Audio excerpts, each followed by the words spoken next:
நான் வந்து திட்டமிட்டு எழுதலை. ஏன் இங்கே திரை இசை மட்டும் இருக்குது, ஏன் தனி இசை இல்லை, இவ்வளோ இசை இருக்குது உலகத்தில், இங்கே யாருமே அதை கேட்கலையே, அந்த ஒரு கோபத்தோட வெளிப்பாடுகளை என்னோட எழுத்துக்கள் எழுத ஆரம்பிச்சேன். தனி இசைக்கான ஒரு இடம் அப்படிங்கிறது தமிழ் சமூகத்தில் எந்த அளவு இருக்கும்? இப்போ அசல் கோளாறு, பால் டப்பா, கெளுத்தின்னு ஒரு புதுசாக ஒருத்தர் வந்திருக்காரு, எல்லாருமே நல்லா எழுதுறாங்க. ஸோ இன்னொரு ஆங்கிளில் நீங்கள் பார்த்தீங்கன்னா திரை இசையோட ரீச் கொஞ்சம் குறைஞ்சிட்டு தான் வருது. அதையும் நான் என் ஃபேஸ்புக்கில் ஒரு சின்ன சர்வே பண்ணேன். அதில் சில பேர் கேட்கும்போது அவங்க விரும்பின காலகட்டம் 10 வருஷத்துக்கு முன்னாடி தான் இருக்குது. இப்போ உள்ள காலகட்டத்தை கேட்குறவங்க யாருமே சொல்லலை. மேபி அவங்க எல்லாருமே இன்ஸ்டாகிராமில் இருப்பாங்க. இந்த தமிழ் சூழலில் சாதிய ரீதியாக இசையை அணுகிறது அப்படிங்கிற ஒரு போக்கு இருக்கு இல்லையா? கண்டிப்பாக அப்படி அனுபவக்கூடாது. அதை விட தெரிஞ்சுட்டு தான் நம்ம வந்து புதிய இசையை படைக்கணும். போன வாரம் கூட மார்கழியில் மக்கள் இசை போனேன். அங்கே அவ்வளோ வரவேற்பு அந்த மக்கள் கொடுக்குறாங்க. அதுவும் இந்த கானா இசைவாணின்னு ஒரு பாடகி, அவங்க ரொம்ப நல்லா பாடினாங்க. அந்த அரங்கத்தையும் அவங்க கைக்குள்ளே வச்சுருந்தாங்க. ஸோ இந்த மாதிரி தொடர்ந்து செயல்படும். தனி இசை பண்ணுறவங்களுக்கு வந்து அந்த மாதிரியான ஒரு ஒரு அங்கீகரிக்கிறாங்க அப்படிங்கிற மாதிரி இருக்கா, இல்லை அது குறித்தான விமர்சனங்கள் அப்படிங்கிறது எந்த அளவில்? விமர்சனங்கள்ங்கிற பெருசாக இப்போதைக்கு இல்லை. ஏன்னா இது மேலே கவனமே இல்லை முதல்ல. அதனால தான் அந்த புத்தகத்தோட தேவையே அதுலேருந்து உருவானது தான் அது. தனி இசையோட ஒரு முக்கியமான பலம் வந்து கட்டட்ட சுதந்திரம். மக்களுடைய பார்வையோ இல்லை அவங்களுடைய அணுகுமுறை எப்படி இருந்ததுன்னா அது சரியாக இருக்கும் அப்படின்னு நீங்கள் நினைக்கிறேன்? அவங்க எதுவுமே பண்ண வேணாம். அவங்க வீட்டில் எதுவுமே அவங்க பண்ணல. ஆனால் அவங்க பிள்ளைகள் வந்து கொரிய கலாச்சாரத்தை பின்பற்ற ஆரம்பிச்சிட்டாங்க. கொரியன் ட்ராமா பார்க்குறாங்க, அது மாதிரி உடைகள், அந்த மாதிரி சில விஷயங்கள் ஃபாலோ பண்ண ஆரம்பிக்கிறாங்க. இது யார் சொல்லிக் கொடுத்தது? யாருமே சொல்லிக் கொடுக்கல. அவங்களாம். ஸோ அதனால் வந்து சில விஷயங்கள் தொடர்ச்சியாக நம்ம கலைஞர்கள் செயல்பட்டால் அந்த ஆடியன்ஸை வந்து அதை ரீச் ஆகிடும். இறுகி போயிருக்காங்க, நான் இந்த இசை தான் கேட்பேன் அப்படின்ட்டு. ஸோ அதெல்லாம் விட்டு வெளியே வந்து எல்லாத்தையுமே வந்து அவங்க எக்ஸ்ப்ளோர் பண்ணலாம்.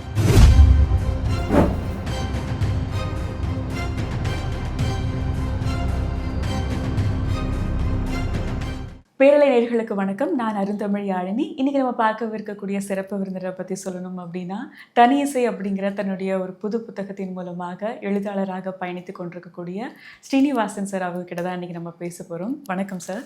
வணக்கம். ஓகே சார், முதல்ல வந்து இந்த தனி இசை புத்தகம் வந்து குறிப்பாக இப்போ புத்தக காட்சி நடக்கிறது அப்படிங்கிற இந்த ஒரு சூழலில் அதிகமாக வந்து எல்லாராலும் பேசப்பட்ட ஒரு புத்தகமாக வந்திருக்கு. இது குறிப்பாக நிறைய நாளிதழ்களிலும் சரி, தொலைக்காட்சிகளிலும் சரி, படிக்கக்கூடிய ஒரு புத்தகங்கள் கீழே உங்களுடைய முதல் புத்தகமே வந்திருக்குது இல்லையா? இந்த ஒரு அனுபவம் உங்களுக்கு எப்படி இருக்கு? புது விதமான அனுபவம் தான். ஏன்னா நான் ஃபேஸ்புக்கில் ஒரு 7-8 வருஷமாக எழுதிட்டுருக்கேன்.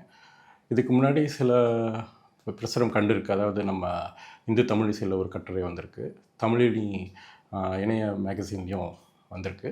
ஸோ முதல் முறை ஒரு புத்தகமாக வரும்போது எனக்கு ரொம்ப மகிழ்ச்சியாக தான் இருக்குது. ஓகே, இப்போ வந்து நீங்கள் இசை குறித்தான நிறைய ஒரு விஷயத்த வந்து எழுதியிருக்கீங்க. உங்களோட எஃபி போஸ்டெல்லாம் வந்து பார்க்கும்போது இசை குறித்தான அவ்வளோ ஒரு குறிப்புகளை கண்டுபிடித்து எழுதியிருக்கிற மாதிரி இருக்குது. உங்களுடைய இந்த இசை மீதான அந்த ஆர்வம் இல்லை இசை மீதான அந்த காதல் அப்படிங்கிறது எப்போ தொடங்குச்சு? இப்போ தொடங்குச்சுன்னா சிறு வயதுலேருந்து நான் வந்து ஏஆர் ரஹ்மான் இசை கேட்டு தான் வளர்ந்தேன். அஃப்கோர்ஸ் இளையராஜாவை கேட்காம இருக்க முடியாது. So Ilaiyaraaja, AR Rahman, Yuvan Shankar Raja, so இவங்கள்லாம் கேட்டு தான் வளர்ந்தேன். குறிப்பாக திரை இசை தவிர கேட்க ஆரம்பித்தது பெங்களூரில் தான். பெங்களூரில் ஒரு ஐடி ஜாப் கிடச்சிது. ஸோ அங்கே போய் ஒர்க் பண்ணும்போது நான் தங்கியிருந்த ஏரியா நல்ல ஏரியா, கோரமங்கலான்னு சொல்லுவாங்க. ஸோ அங்கே வந்து வீட்டை விட்டு வெளியில் வரும்போது நிறைய பேர் கிட்டார் வாசிக்க போவாங்க. ஸோ அங்கே ஒரு இன்ஸ்டியூட் இருந்தது. ஸோ எல்லோரும் போகிறாங்க. சாட்டர்டே சண்டே பார்க்கும்போது எல்லோரும் போகும்போது நான் தேடி அந்த இன்ஸ்டியூட் போனேன். ஸோ முதல் முறையாக எனக்கு பியானோ கற்றுக்க ஆர்வம் இருந்தது. பட் பியானோ வந்து வாங்குறதுக்கு செலவு ஜாஸ்தி. எனக்கு பியானோ தான் ரொம்ப பிடிக்கும். கீபோர்டு வேணாம், பியானோ தான் கற்றுக்கணுன்ட்டு இருந்தேன் நான். சரி பரவாயில்ல, இசை எங்கே தான் ஆரம்பிப்போம் சொல்லிட்டு தான் கிட்டார் ஒன்று கையிலே தூக்கிட்டு எங்கேனாலும் எடுத்துகிட்டு போகலாங்கிற ஒரு காரணம் இருந்ததுனால கிட்டாரை கற்றுக்க ஆரம்பித்தேன். ஸோ அங்கே பிகினர்ஸ் கோர்ஸ் முடிச்சுட்டு இன்டர்மீடியட் லெவல் போயிட்டு ஓரளவுக்கு அங்கே கற்றுக்கிட்டு இருக்கும்போதே எனக்கு ஒரு இண்டிபெண்டன்ட் மியூசிஷியன் ஆகணும், தனி இசை கலைஞன் ஆகணும்னு ஒரு ஆசை இருந்தது.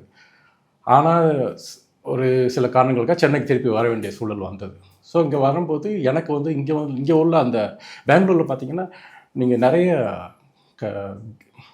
கான்சர்ட்ஸ் இருக்கும், சின்ன சின்ன கிக்ஸ் இருக்கும். ஸோ அங்கெல்லாம் பார்க்கும்போது நிறைய ராக் மியூசிக் தான் எனக்கு அப்போ ரொம்ப ஈடுபாடு இருந்தது.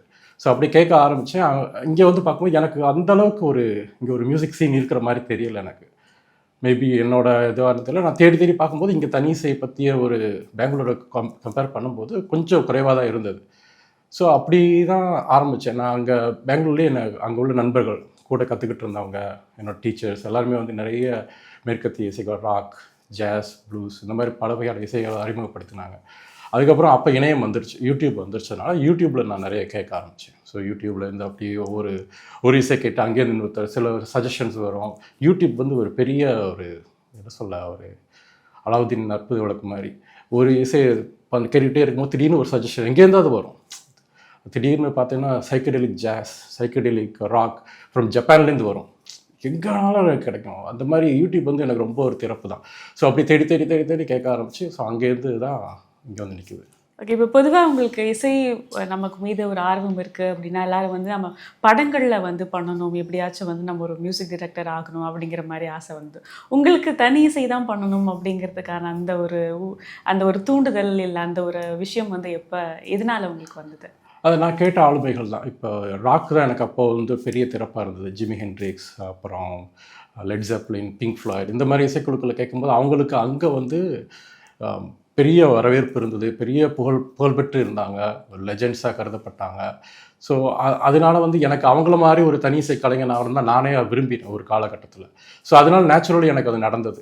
எனக்கு அந்த இசையை வந்து இன்னும் சொல்லப்போனால் என்னால் பொருத்திக்க முடிஞ்சுது. அவங்களோட பாடல் வரிகளும் சரி, அவங்களோட இசை வடிவங்களும் வந்து எனக்கு நான் தேடிப்போன இசை அதுவாக தான் இருக்குது. அவங்க அதை ஆல்ரெடி கொடுத்துட்டு இருந்திருக்காங்க பல வருஷமாக. ஸோ அதனால் என்னால் அந்த இசையை கனெக்ட் பண்ணிக்க முடிஞ்சது. திரை இசையில் அதோட செயல்கள் நிறைய இருக்குது. ராக் மியூசிக் இருக்குது, எல்லாமே இருக்குது. பட் அது ஒரு சட்டகத்துக்குள்ளே ஒரு ஹீரோ ஹீரோயின் அப்புறம் ஒரு சினிமா சூழல் அந்த குறிப்பிட்ட சூழ்நிலையை ஒட்டியே இருந்ததுனால எனக்கு வந்து என்னால் அதை தொடர்படுத்திக்க முடியல. எனக்கு வந்து அந்த இசை தான் என்னால் ஈஸியாக தொடர்படுத்திக்க முடிஞ்சது. ஸோ அதனால தான் என்னோடய நாட்டம் எல்லாமே தனி இசையை நோக்கி போச்சு. இப்போ நீங்கள் மியூசிக் அப்படிங்கிற ஒரு பக்கம் இருந்தாலுமே இசையை ரசிக்கிற எல்லாருமே வந்து அதை எழுதணும் அப்படிங்கிறது எல்லாருக்கும் தோன்றது கிடையாது. ஏன்னா ஒரு சிலர் மட்டும் தான் எழுத்து சார்ந்து எழுதுறது அல்லது ஒரு விஷயத்தை அனுபவித்த ஒரு விஷயத்தை வந்து எழுதுறது அப்படிங்கிறது. அந்த ஒரு இசை குறித்தான அந்த ஒரு ஆர்வம் இல்லை இசை குறித்தான அந்த ஒரு ரசனையிலிருந்து அது எழுத்துக்கு எந்த புள்ளியில் வந்து நகர்ந்தது? இசை கலைஞருக்கு முன்னாடி நான் எழுத்தாளராக விரும்பினேன் ஒரு காலகட்டத்தில். சின்ன வயசுலேயே வந்து 10ஆம் கிளாஸில் நான் நினைக்கிறேன் 10வது வகுப்பில் வந்து லாஸ்ட் லீஃப்னு ஓஹென்ரியோட ஒரு கதை அது படிக்க ஆரம்பித்தேன். அதே மாதிரி ஒரு ஷார்ட் ஸ்டோரி எழுதி மனநல காப்பகத்தில் வந்து ஒரு சின்ன கதையை வச்சு எழுதி எங்கள் சித்தப்பாட்டை காமிச்சேன். அவர் இப்போ தவறிட்டார். அவர் பார்த்துட்டு கிராமர்லாம் கரெக்ட் பண்ணிவிட்டு நல்லா இருக்குது, இந்த இதெல்லாம் தப்பு பண்ணிக்கோ, திருத்திக்கோ அப்படின்னு சொல்லி கொடுத்தாரு. ஸோ அது ஒரு திறப்பு. ஃபஸ்ட்டு நான் எழுதின ஷார்ட் ஸ்டோரி அதுதான். அதுக்கப்புறம் பாடப்புத்தகங்கள்லேயே பார்த்தீங்கன்னா கூலகிம் சேமியோட ராஜா வந்திருக்கிறார், அப்புறம் பிரபஞ்சனோட கதைகள் இருந்தது, ஜானகிராமன் கதைகள்லாம் இருந்தது. ஸோ பாடப்புத்தகங்களில் உள்ள கதைகள் அது ஒரு ராஜா வந்துட்டு குறிப்பிட்ட என்னை ரொம்ப பாதிச்சது. ஏன்னா என்னால் தொடர்படுத்திக்க முடிஞ்சது அந்த கதை மாந்தர்களோட. நான் வளர்ந்தது சூழலும் அவர் சொன்ன கதை மாந்தர்களும் தொடர்படுத்திக்க முடிஞ்சதுனால ராஜா வந்துட்டு ரொம்ப பிடிச்ச ஆரம்பிச்சது. அப்புறம் மப்பசன், செக்காவ் இந்த மாதிரி ஆங்கில இலக்கியத்தின் மீது எனக்கு உலக இலக்கியம் ஓரளவுக்கு ஈடுபாடு இருந்தது. அதுக்கப்புறம் தமிழ் இலக்கியங்கள் மேலே எனக்கு பெரிய ஆர்வம் உண்டாச்சு. ஸோ உலக இலக்கியங்கள் படிக்க நிப்பாட்டி தமிழ் இலக்கியம் பக்கத்தில் போக ஆரம்பிச்சு, தேட ஆரம்பிச்சு. அசோகமித்திரன், சுந்தர ராமசாமி இவங்கெல்லாம் படிக்க ஆரம்பித்து எழுதலாம் அப்படின்ட்டு ஒரு ஐடியா இருந்தது. அதுக்கப்புறம் படிச்சூழல் அப்படி இப்படி அங்கே நான் பெங்களூர் போனேன், சென்னை வந்தேன், இப்படிலாம் இருந்தனால எனக்கு எழுத்து வந்து அந்த ஆர்வம் குறைந்துட்டு கொஞ்சம் நாளில். அங்கே போனதுக்கப்புறம் இசையோட ஆர்வம் வந்து ரெண்டுமே ஒரே காலகட்டத்தில் வந்ததுனால எனக்கு எழுதி ஃபேஸ்புக் தான் என்னோடய எழுத்துக்கு ஒரு ஆரம்பம். ஃபேஸ்புக் வந்தபோது பிளாக் நான் வந்து யூஸ் பண்ணல. பிளாகை காலகட்டத்தில் மிஸ் பண்ணிட்டேன்னு சொல்லுவேன். ஏன்னா நான் வந்து அப்போ வேறு ஒரு காரணங்களுக்காக நான் வேலையை நோக்கி போயிட்டு இருந்ததுனால நான் பிளாகை பற்றி எனக்கு சரியாக கவனிக்கலை. பிளாக் முடிஞ்சது. பிளாக் ஒரு மாதிரி ஒரு பொற்காலமாக தான் இருந்தது. அப்போ தமிழில் நிறைய ரைட்டர்கள் இருந்தாங்க பிளாகில் எழுதினவங்க. கருந்தியல் ராஜேஷ், சரவண கணேஷ் இந்த மாதிரி ஆட்கள். இசையை பற்றி சரவண கணேஷ் ரொம்ப நல்லா எழுந்தார், குழந்தை அப்படிங்கிற பேரில். ஆனால் அதுக்கப்புறம் ஃபேஸ்புக்கில் அவங்களாம் எழுதிட்டு இருந்தாங்க. நான் அப்போ தான் உள்ளே வரேன். ஸோ உள்ளே வந்து நான் வந்து எழுத ஆரம்பிக்கிறேன். இசையை பற்றி நான் கேட்ட இசையை பற்றி எழுதலாம். எனக்கு யாருமே எழுதலை இசையை பற்றி. குழந்தை மட்டும் எழுதிட்டு இருந்தார். ஸோ நான் வந்து நான் ரசித்த குழுக்கள், இசைக்குழுக்கள், அவங்க கலைஞர்கள், அவங்க எழுதின பாடல் வரிகள் இதெல்லாம் சின்ன சின்ன குறிப்புகளாக நான் எழுத ஆரம்பித்தேன். அப்புறம் வந்து என்ன சொல்ல, இங்கே இருக்கிற இசைச்சூழல் திரை இசை மட்டும்தானே இருக்குது. ஸோ அது ஃபஸ்ட்டு வந்து 20 வயசில் சில பேர் கம்யூனிஸ்டியாக இருப்பாங்களா, அது மாதிரி வந்த உடனே முதல்ல தோன்ற சிந்தனை வந்து ஏன் இப்படி ஃபில்ம் மியூசிக் மட்டும்தான் இருக்குது, ஒரு கோபம் வரும் எல்லாருக்குமே. ஃபில்ம் மியூசிக் மட்டும் இருக்குது, ஏன் இண்டிபெண்டன்ட் மியூசிக் இல்லை, அந்த கோபத்தில் தான் என்னோடய எழுத்துக்கள் ஆரம்பிச்சது. அது வந்து ரொம்ப ஒப்பீனியேட்டடாக இருந்தது ஆரம்ப காலகட்டத்தில். ஸோ அங்கே தான் துவங்கியது. ஏன்னா நான் வந்து திட்டமிட்டு எழுதலை. ஏன் இங்கே திரை இசை மட்டும் இருக்குது, ஏன் தனி இசை இல்லை, இவ்வளோ இசை இருக்குது உலகத்தில், இங்கே யாருமே அதை கேட்கலையே, அந்த ஒரு கோணத்தில் தான் நான் எழுத ஆரம்பித்தேன். முதல்ல வந்து ஒரு கோபத்தோட வெளிப்பாடுகள் தான் என்னோட எழுத்துக்கள் எழுத ஆரம்பிச்சது. அப்படி தான் ஆரம்பித்தேன். இப்போ வந்து இப்போ தமிழ் சூழலை பற்றி நீங்கள் நிறைய விஷயங்கள் சொல்லியிருக்கீங்க. பொதுவாகவே வந்து தமிழ் சூழலில் வந்து பார்க்கும்போதுட்டு இசை ஒருவேளை நம்ம தனி இசைங்கிறது அந்த ஒரு வகைமைக்குள்ளே வராமல் இருந்திருக்கலாம். ஆனாலும் அங்கங்கே வந்து அந்த பாடல்கள் அப்படிங்கிறது வந்து இருந்துகிட்டே தான் இருந்த ஒரு சூழல் வந்து அது ஏன்னா தமிழ் சமூகம் இசையோடு ஒரு வளர்ந்த ஒரு சமூகம் தான் சொல்ல முடியும். ஸோ அப்படி பார்க்கும்போது இப்போ பொதுவாகவே இங்கே வந்து தனி இசைக்கான ஒரு சூழல் குறைவாக இருந்தாலுமே சரி, ஒருவேளை இப்படி இப்போ வந்து இந்த காலகட்டத்தில் வந்து நிறைய பேர் வந்து வெளியே வராங்க, நிறைய பேர் தனி இசை பண்ணுற வந்து நிறைய இருக்குது. அதுக்கான மக்கள்கிட்ட இருக்க ஆதரவும் அப்படிங்கிறதும் கொஞ்சம் இருக்குது. இருந்தாலுமே எல்லாருக்கும் அந்த திரை மீதான ஒரு ஈர்ப்பு அப்படிங்கிறது தவிர்க்க முடியாததா ஒன்று இருக்குது இல்லையா? இப்போ அந்த ஒரு சூழலில் தனி இசைக்கான ஒரு இடம் அப்படிங்கிறது தமிழ் சமூகத்தில் எந்த அளவுக்கு இருக்கும் அப்படின்னு நீங்கள் நினைக்கிறீங்க? கண்டிப்பாக வரும், உருவாகிட்டு இருக்குன்னு தான் நான் நம்புகிறேன். ஏன்னா இப்போ பார்த்தீங்கன்னா குரங்குன்னு ஒரு இசைக்குழு வந்தது. ஸோ அவங்க தான் வந்து ஓரளவுக்கு தமிழ்லேயும் வந்து தன்னோட சிந்தனைகளை இசை மூலம் வெளிப்படுத்தலாம்னு சொல்லிட்டு அவங்க ஆரம்பித்தாங்க. அப்புறம் நிறைய இப்போ அசல் கோளாறு, பால் டப்பா, கெளுத்தின்னு ஒரு புதுசாக ஒருத்தர் வந்திருக்காரு. எல்லாருமே நல்லா எழுதுகிறாங்க. ஸோ இப்படிலாம் இவங்க இப்போ யூகேல என்னோட வேலை செய்கிற ஒருத்தர் என்னோட அலுவலகத்தில் அவர்கிட்ட பேசிகிட்டு இருக்கும்போது அவர் பால் டப்பாவோட பாட்டுன்னு நினைக்கிறேன், அந்த பாட்டை பற்றி சொன்னார். எனக்கு பிடிச்சிருக்கு, அந்த ஸ்ட்ரீட் கலாச்சாரம், அந்த தெரு கலாச்சாரம் பிடிச்சிருக்கு, நல்லாயிருக்கு, அப்படி வீடியோஸ்லாம் நல்லா எடுக்கிறாங்கன்னா. ஸோ அவங்கள ரீச் பண்ணியிருக்கு. ஸோ யூடியூப் வந்து எங்கேனாலும் யாருனாலும் பார்க்கலாம் இப்போ. ஸோ அதனால் ரீச் ஆகிட்டு தான் இருக்குது. நம்மளை அறியாமையே வந்து அவங்க வளர்ந்து வந்துகிட்டு இருக்காங்க. இன்னொரு ஆங்கிளில் நீங்கள் பார்த்தீங்கன்னா திரை இசையோட அந்த வீழ்ச்சின்னு சொல்ல முடியாது. கண்டிப்பாக இன்னும் நிறைய பேர் மக்கள் விரும்பி கேட்குறாங்க. அதோட ஒரு என்ன சொல்ல, அதோட வீச்சு கொஞ்சம் குறைஞ்சிட்டு தான் வருது. அதையும் நான் என் ஃபேஸ்புக்கில் ஒரு சின்ன சர்வே பண்ணேன். எத்தனை பேர் ஃபில்ம் மியூசிக் கேட்குறீங்க, எத்தனை பேர் சுயாதீன இசை, தனி இசை கேட்குறீங்க, இப்படிலாம் வந்து ஒரு சர்வே மாதிரி பண்ணேன். அதில் சில பேர் கேட்கும்போது அவங்க விரும்பின காலகட்டம் 10 வருஷத்துக்கு முன்னாடி தான் இருக்குது. இப்போ உள்ள காலகட்டத்தை கேட்குறவங்க யாருமே சொல்லலை. மேபி அவங்க எல்லாருமே இன்ஸ்டாகிராமில் இருப்பாங்க, அவங்க ஃபேஸ்புக்கில் இருக்க மாட்டாங்க. இன்ஸ்டாகிராமில் இருக்கிறவங்க அவங்க மேபி அவங்க ஃபில்ம் மியூசிக் இந்த சில பாடல்கள் தவிர அவங்க தனி இசை கேட்க நிறைய பேர் இருக்காங்க. இப்போ ஈவன் பார்த்தீங்கன்னா இந்த கேபர் வாசுகி, சிஎன்ஆர், இந்த கலைஞர்கள் யாருமே வந்து ஃபேஸ்புக்கிலலாம் இருக்க மாட்டாங்க, வேறு எந்த ஊடகங்களும் இருக்க மாட்டாங்க. அவங்க முக்கால்வாசி இருக்கிறது வந்து இன்ஸ்டாகிராம் தான். ஏன்னா இளைஞர்கள் கூட்டம் இப்போ உள்ள கேட்டு தனி இசை அவங்களுக்கு தெரியுது என்னட்டு. ஏன்னா இப்போ நீங்களே கேள்விப்பட்டிருப்பீங்க, கொரிய பாப் கலாச்சாரம் நமக்குள்ளே வந்துருச்சு. கொரிய இப்போ அவங்களோட உடைகள், கொரிய ட்ராமாக்கள் பார்க்குறாங்க. ஸோ அந்த ஒரு இன்ஃப்ளூயன்சஸ் வரத்தான் செய்யுது. அது மாதிரி இதுவும் வந்து அவங்களுக்கு வந்து அவங்களோட பொருத்திக்க முடியுது இந்த மாதிரி சில பாடல்களை. ஸோ அதனால தனி இசை வளர்ந்துட்டு வருதான் நான் நினைக்கிறேன். என்னோட அனுமானம் அதான். இன்னும் கொஞ்சம் 10 வருஷத்தில் தனி இசை ஒரு பெரிய இதாகிடும். ஆனால் இந்த திரை இசை என்ற ஆலமரத்துக்கு இடையில் அது வளர்ந்துறது கொஞ்சம் கஷ்டம் தான். அவங்க ரொம்ப ஸ்ட்ரகிள் பண்ணிட்டு தான் இருக்காங்க. பட் சில விஷயங்கள் நம்மளால் தவிர்க்க முடியாது. கால மாற்றம் நிகழ்ந்து தான். ஏன்னா ஒவ்வொரு காலகட்டத்தில் ஒவ்வொரு ட்ரெண்டு வரும். ஸோ அது மாதிரி இது வரத்தான் செய்யும். ஓகே, எனக்கு வந்துட்டு உங்களுடைய இந்த எழுத்துக்களை படிக்கும்போது ஒரு விஷயம் தோணுச்சு. நீங்கள் வந்து இசை குறித்து நிறைய விஷயங்களை தெரிஞ்சிருக்கீங்க, இசை மீதான ஒரு ஆர்வம் நிறைய இருக்குது. அப்படிங்கிற பட்சத்தில் இந்த தமிழ் சூழலில் சாதிய ரீதியாக இசையை அணுகிறது அப்படிங்கிற ஒரு போக்கு இருக்கு இல்லையா? இந்த ஒரு விஷயத்தை நீங்கள் எப்படி பார்க்குறீங்க? கண்டிப்பாக அப்படி அனுபவக்கூடாது. அதை விட தெரிஞ்சுட்டு தான் நம்ம வந்து புதிய இசையை படைக்கணும். சாதிய ரீதியான போக்கு இருக்கக்கூடாது. அதுக்கு பல பேர் முயற்சி செஞ்சுட்டு தான் வராங்க. இப்போ ஃபார் எக்ஸாம்பிள் இப்போ போன வாரம் கூட மார்கழியில் மக்கள் இசை போனேன் நான். அங்கே அவ்வளோ வரவேற்பு அந்த மக்கள் கொடுக்குறாங்க அவங்க கொடுக்குற இசைக்கு.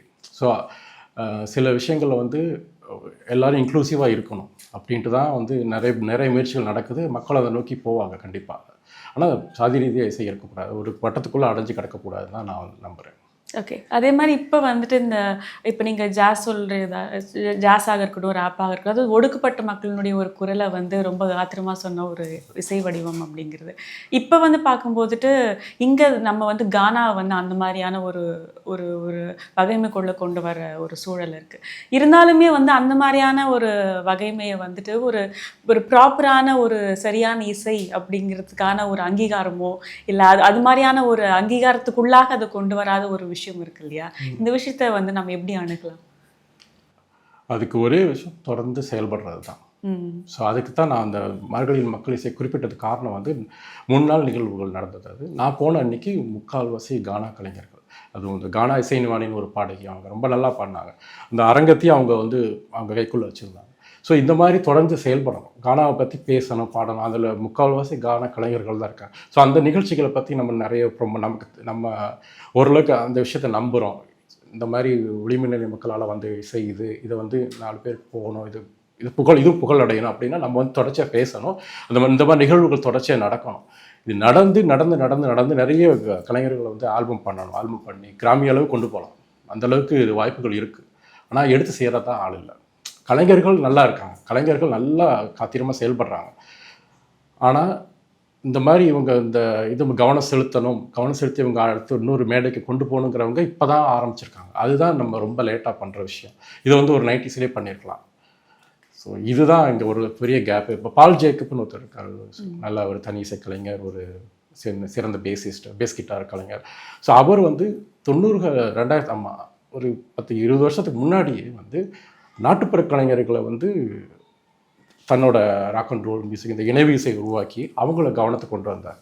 ஸோ அவரை பற்றி என்னோடய புத்தகத்தில் விரிவாக நாடியிருக்கேன். ஸோ நாட்டுப்புற கலைஞர்களை வந்து பெரிய மேடையில் ஏற்ற முடியும் அப்படின்ட்டு ஒரு விஷயத்தை அவர் நம்பினார் முதல் முறையில். ஏன்னா அவர் ஒரு இயல்பில் ஒரு ராக் அண்ட் ரோல் இசைக்கலைஞர்.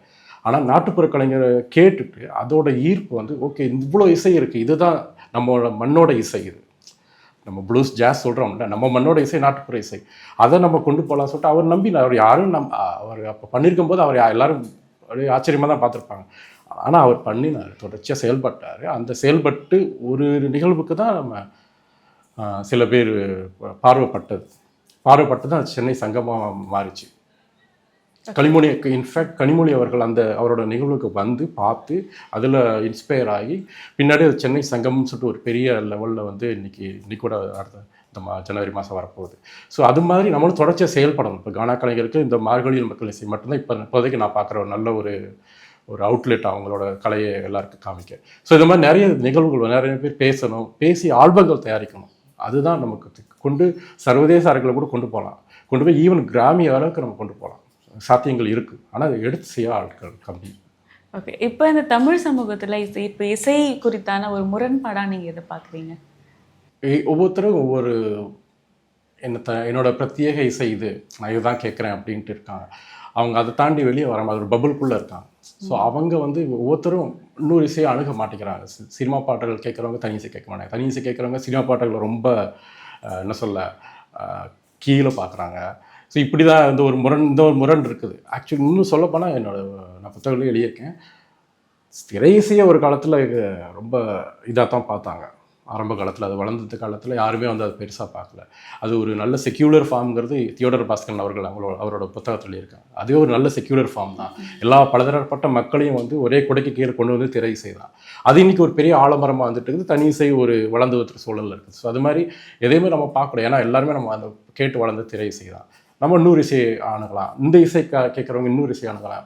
வெளிநாடு சில பேருக்கு மொழி ஒரு தடங்களாக இருக்கலாம். ஸோ இதெல்லாம் மறந்துட்டு நம்ம வந்து அப்போ நீங்கள் சொன்ன அந்த சாதி ரீதியான ஒரு லேபிள் ஒட்டிக்கிட்டு இருக்கோம். நம்ம இந்த இசைக்கு நம்ம கேட்குறோம். இதெல்லாம் தான் முரண்களாக பார்க்குறாங்க. ஓகே, இப்போ ஒருவேளை இண்டிபெண்ட் மியூசிக்காக சில பேர் நான் வந்து பண்ணணும் அப்படின்னு சொல்லிட்டு வரும்போது இங்கே இருக்கக்கூடிய சூழல் அப்படிங்கிறது ஒருவேளை அவங்கள வந்துட்டு முழுக்க இதுக்குள்ளாகவே கம்ப்ளீட்டாக போகிற மாதிரியான ஒரு சூழலும் வந்து இந்த இடத்துல இல்லை அப்படின்னு ஒரு விஷயம் இருக்கும்போதுட்டு ஒருவேளை அப்படி வராங்க இல்லை ஒருவேளை அப்படி பண்ணுறாங்க அப்படின்னும் போதுட்டு அதனுடைய அந்த வரவேற்பு அப்படிங்கிறது இந்த இடத்துல இல்லை அது அவங்களுடைய அந்த அங்கீகாரம் அப்படிங்கிறது எந்த அளவில் இருக்குது? அங்கீகாரங்கிறது குறைவாக தான் இருக்குது, அதை மறுக்க முடியாது. அங்கீகாரங்கிறது குறைவாக தான் இருக்குது. சிஎன்ஆர்னு ஒரு தனி இசை கலைஞர் இருக்கார். ஸோ அவர் வந்து இவ்வளோ வருஷம் வந்து என்ன சொல்ல தொடர்ந்து முயற்சி பண்ணிக்கிட்டே தான் இருக்கார். ஸோ நிறைய கலைஞர்கள் வந்து அவங்கள வருமானம் அதில் வராது. அவங்க ஒரு மியூசிக் கிளாஸ் எடுத்தோ இல்லாட்டி வேறு சின்ன சின்ன படங்களுக்கு ஏதோ குறும்படங்களுக்கு இசையமைச்சோ இந்த மாதிரி சின்ன சின்ன வேலைகள் செஞ்சுட்டு தான் வந்து தனி இசை மேலே அவங்க கவனம் செலுத்த வேண்டியிருக்கு. ஸோ அவங்க ஃபுல் டைமாக அந்த தனி இசையை வந்து அவங்களால பண்ண முடியல. அதுதான் ஒரு துரதிருஷ்டமான உண்மை. ஸோ இதுலேருந்து வந்து என்ன பண்ணணும்னா நம்ம வந்து தொடர்ச்சியாக நம்ம பேசணும். அவங்கள்ட்ட சில விஷயங்கள் வளர்ந்துட்டுருக்குது. இப்போ இந்த பால் டப்பா அசல் கொலை இந்த மாதிரி பசங்க பண்ணும்போது அவங்களையும் வந்து சோனி மாதிரி பெரிய லேபிள்கள் பார்க்குது. இப்போ அந்த பாடல்கள் அவங்க தயாரிக்க இன்ட்ரெஸ்ட் கொண்டு வராங்க. அது முதல்ல ஆஃப்ரோ அப்படிங்கிறவர் வந்து அர்டிகல்ச்சருங்கிற லேபிள் மூலமாக அவராக தான் வந்து தயாரித்து விட்டுட்டு இருந்தார் பால் டப்பா அசல்குள்ள இந்த மாதிரி ஆட்களை. ஆனால் காலப்போக்கில் பெரிய லேபிள்களும் அவங்க கவனம் செலுத்த ஆரம்பிக்கிறாங்க. இப்போ அவங்களோட இன்ஸ்டாகிராம் பார்த்தீங்கன்னா இந்த பையாடே இந்த பால் டப்பா அசல் இவங்களோட பாட்டுகள் வந்து பயங்கர ஹிட் ஆகுது. ஸோ இதை வந்து நம்ம ஒரு என்ன சொல்ல இதுலேருந்து இன்ஸ்பயர் ஆகிக்கணும். ஸோ நம்மளால் வந்து பல மக்களை ரீச் பண்ண முடியும் தனி இசை மூலமாக. சினிமா பாடல்கள் தான் வந்து ரீச் ஆகுங்கிற அந்த டேபை உடச்சிட்டு தொடர்ச்சியாக செயல்படணும். இன்றைக்கி வந்து நம்ம இசையை உருவாக்குறது ஈஸி. அதுவும் என்ன சொல்ல, இந்த செல்ஃபோன் இருக்கிறதுனால நம்ம அதுலேருந்து சின்ன சின்ன நம்ம ஒரு ரெக்கார்டிங் செய்கிறதுக்கு நமக்கு பெருசாக அந்த காலகட்டத்துக்கு மாதிரி நம்ம வந்து ரொம்ப கடினப்படணும் அவசியம் இல்லை.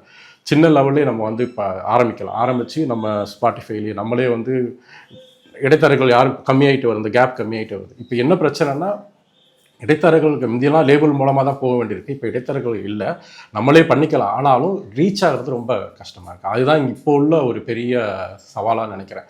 ஸோ அந்த ரீச் ஆகிறதுக்கு என்ன பிரச்சனைனா, ஆரம்பத்திலே தோன்றக்கூடாது. தொடர்ந்து செயல்பட்டால் தான் வந்து ரீச் ஆக முடியும். இப்போ உள்ள பெரிய ஆப்ஸ்டக்கலாக தான் அதை தான் நம்ம கடக்கணும்.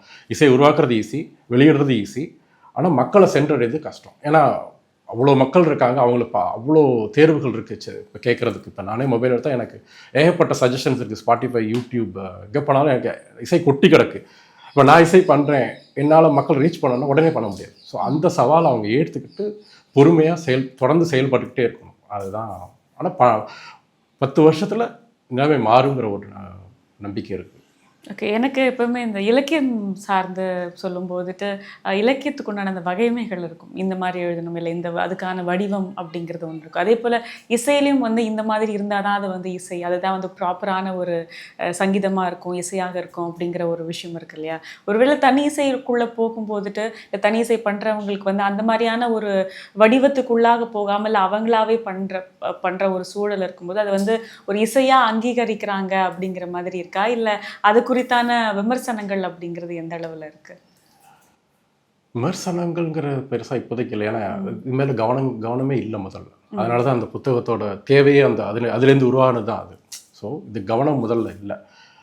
தனிசையோட ஒரு முக்கியமான பலம் வந்து கட்டற்ற சுதந்திரம். தனிசை எங்கேருந்து இப்போ இண்டிபெண்டன்ட் மியூசிக் நம்ம சொல்கிறோம், அது எங்கேருந்து ஆரம்பிக்குதுன்னா திரை இசை சாராமல், நம்ம சூழலில் பேசும்போது திரை இசை சாராத இசை. இப்போ அங்கே அமெரிக்காவில் பார்த்தீங்கன்னா தனி இசைங்கிறது வந்து இப்போ இண்டிபெண்டன்ட் மியூசிக்னா ஒரு கலைஞர் அவரே வந்து சின்ன சின்ன லேபிள்கள் இருக்கும். பெரிய லேபிள்கள் போனால் அவங்களோட அங்கே நிறைய வசதிகள் இருக்குது. இப்போ பெரிய லேபிளுக்கு போனால் நிறைய வசதிகள் இருக்கும். அவங்களோட பிராண்டிங்கை நீங்கள் யூஸ் பண்ணிக்கலாம், அவங்க ஃபண்டு கொடுப்பாங்க, அவங்க டிஸ்ட்ரிபியூட் பண்ணுறதுக்கும் அவங்களுக்கு நிறைய ரிசோர்ஸஸ் இருக்கும். ஸோ அந்த வளங்கள் எதுவுமே இல்லாமல் தனி இசை கலைஞர் சின்ன லேபிள்கள் மூலமாக பண்ணும்போது கட்டற்ற சுதந்திரம் இருக்குது.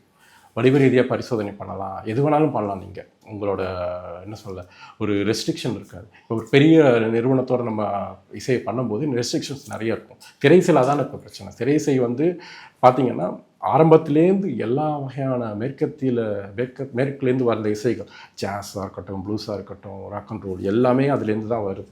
திரை இசை வந்து ரொம்ப அழகாக வந்து அதெல்லாம் வந்து தகவமைச்சு அதுலேருந்து தான் நம்ம பயணிக்க ஆரம்பிச்சோம். ஸோ நமக்கு வந்து தனி இசை வளர இன்னொரு காரணமாக அதுதான். திரை இசை வந்து ரொம்ப எளிதாக வந்து அதெல்லாம் எடுத்து சுபீகரிச்சுட்டு கொண்டு போயிட்டுருக்கு. நமக்கு வந்து வெளியே எங்கேயுமே தேட தேவையில்லை. திரை இசையிலே எல்லாமே கிடச்சிருது. இப்போ 80ஸில் பார்த்தீங்கன்னா டிஸ்கோ, அங்கே 70ஸில் அங்கே டிஸ்கோ பாப்புலராக இருந்தது அமெரிக்காவில்.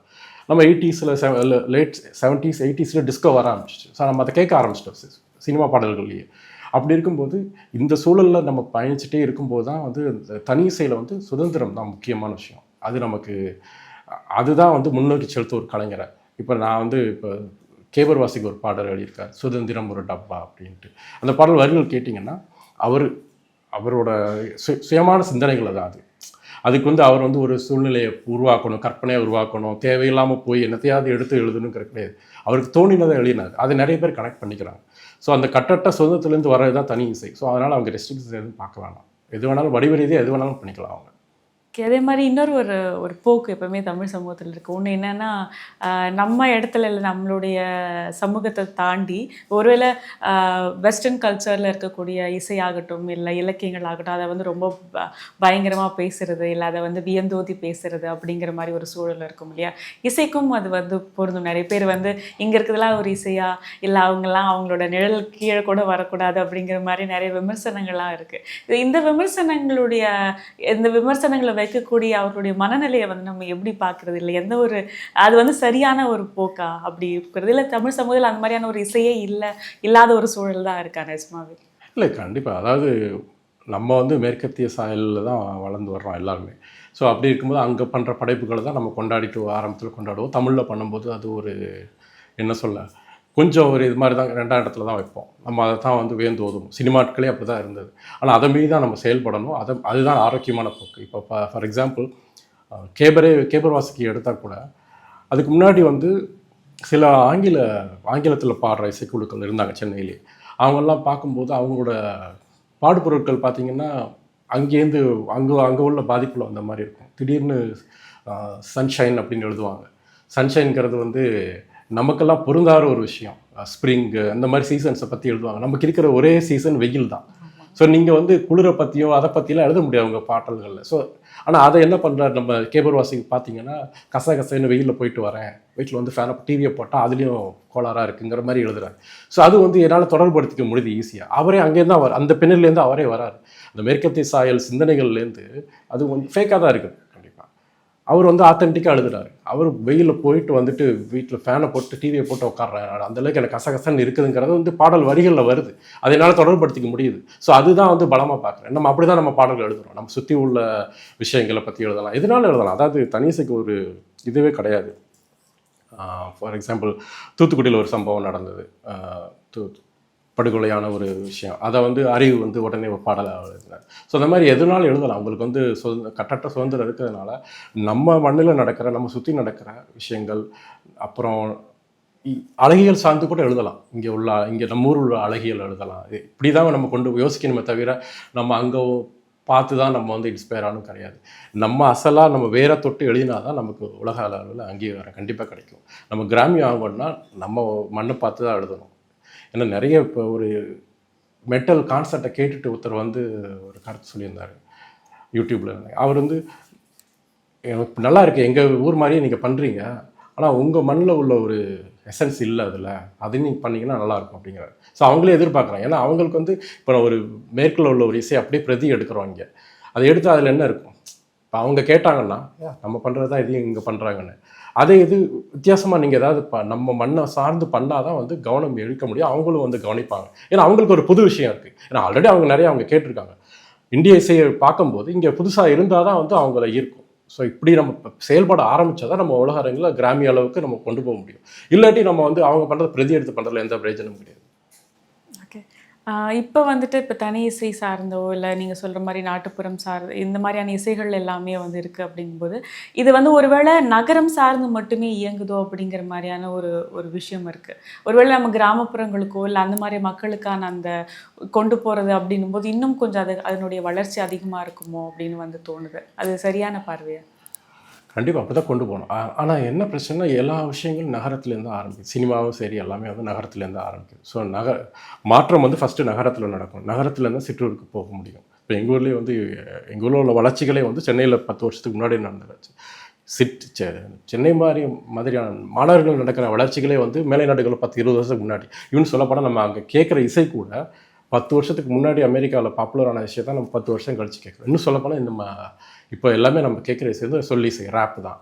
இந்த ரேப் வந்து 90களிலேயே பிரபலமான வடிவம் தான். அங்கே ஆரம்பித்து ரொம்ப பயங்கரமான பாப்புலரான ஒரு விஷயம். நம்ம வந்து லேட்டாக தான் இப்போ இங்கே எழுச்சி நடக்குது. ஸோ அப்படி பார்க்கும்போது நகரத்தில் தான் ஆரம்பிக்கும். மதுரையிலையும் சில ராக் இசைக்குழுக்கள் இருந்தது. என் புத்தகத்தில் கூட ஒரு பதிவு பண்ணியிருக்கேன். என் நண்பருக்கு அசோக் அவர்கள்ட்ட பேசும்போது மதுரையிலையும் நான் வளர்ந்து வந்து சொல்கிறேன், நிறைய பேர் மேற்கத்திய இசை கேட்டாங்க. இங்கே ராக் மியூசிக் சீன் இருந்தது. நிறைய பேர் எனக்கு மேற்கத்திய இசையை அறிமுகப்படுத்தினாங்க. ஜாஸ், ராக், ப்ளூஸ் இப்படிலாம் சொல்லியிருக்காங்க. ஸோ இருக்குது, எல்லா இடத்துலையும் இருக்குது. ஃபஸ்ட்டு மாநகரங்களில் நடக்கும். அங்கேருந்து இந்த சீன் கொஞ்சம் கொஞ்சமாக டெவலப் ஆகி அடுத்த சிற்றூர்களுக்கு 100 நகரங்களுக்கு போகும். ஆனால் நகரத்தில் நடக்கிறதுக்கு தான் நிறைய சவால்கள் இருக்குது. ஸோ நகரத்தில் இது வந்து ஒரு புதிய அலையாக உருவாகும். இப்போ திரை இசை எப்படி வந்து எல்லாம் தொட்டு இப்போ ரஹ்மான் பாட்டுலாம் கேட்க மாட்டாங்களா, அதுவும் பட்டி தொட்டி வரைக்கும் போச்சு இல்லை.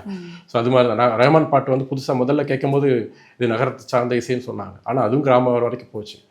அது மாதிரி தான் புது இசை முதல்ல சவாலாக தான் இருக்கும். நகரங்களில் அது வந்து ஒரு புதிய அலையாக உருவாகி அப்புறம் அந்த ஸ்டேட்டஸ் கோ ஒன்று இருக்குது. திரை இசை தான் இங்கே உள்ள ஸ்டேட்டஸ் கோ. இது மாதிரி வரும்போது தான் இங்கே நகரங்களுக்கு அடுத்தடுத்த கட்டத்தில் போகும்னு நம்புகிறேன். நீங்கள் இசை குறித்து இவ்வளோ எழுதுறது எல்லாமே ஓகே. இப்போ நீங்கள் சொன்னீங்க இல்லையா, நான் வந்து இண்டிபெண்டன்ட் மியூசிக் ஒரு மியூசிஷியனாக தான் ஆகணும் அப்படின்னு சொல்லிட்டு. ஸோ அந்த ஒரு ப்ராசஸ் வந்து எந்த அளவுக்கு இருக்குது, இல்லை நீங்கள் பண்ணிகிட்ருக்கீங்களா? இப்போதைக்கு இல்லை, சில வருஷங்களில் ஆரம்பிக்கணும்னு நினைக்கிறேன்.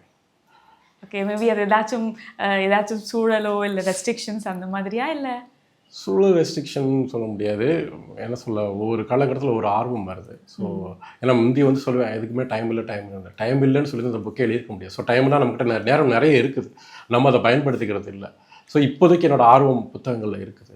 ஸோ இது போயிட்டு மேபி அதுக்கு ஒரு சூழல் வரும்போது இசையை நோக்கி என்னோடய பயணம் ஆரம்பிக்கும்னு நினைக்கிறேன். ஓகே. இப்போ இந்த தனி இசை வந்து இசை குறிப்பான ஒரு புத்தகம், நிறைய ஆய்வு சார்ந்த நிறைய தகவல்கள் அப்படிங்கிறத தாண்டி, இதை தாண்டி இலக்கியம் இல்லை வேற ஒரு ஒரு களத்தில் உங்களுடைய எழுத்துக்களை வந்து எதிர்பார்க்கலாமா, இல்லை அதுக்கான ப்ராசஸ் ஏதாச்சும் போயிட்டுருக்கா?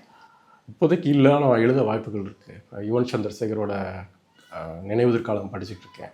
ஸோ அது ஒரு சுவாரஸ்யமாக இருந்தது. ஒரு இந்துஸ்தானி இசை களத்தை கொண்டு ஒரு வடிவ ரீதியாக நல்ல பரிசோதனை செஞ்சு எழுதியிருந்தார். ஸோ அது எனக்கு ஒரு சின்ன ஆர்வத்தை உண்டாக்கியிருக்கு. ஸோ அது மாதிரி இசை சார்ந்து களத்தில் எழுதலாம், புனைவுகள் எழுதலான்ட்டு ஒரு ஆர்வம் இருக்குது. இப்போதைக்கு நான் வந்து செய்ய வேண்டிய விஷயங்கள் கொஞ்சம் நிறைய இருக்குது இந்த ஸ்பேஸில், நான் ஃபிக்ஷனில். ஸோ அதனால் இப்போதைக்கு என்னோடய பயணம் ஒரு சில வருடங்கள் இதில் தான் இருக்கும். அதுக்கப்புறம் வேணால் பார்க்கலாம்.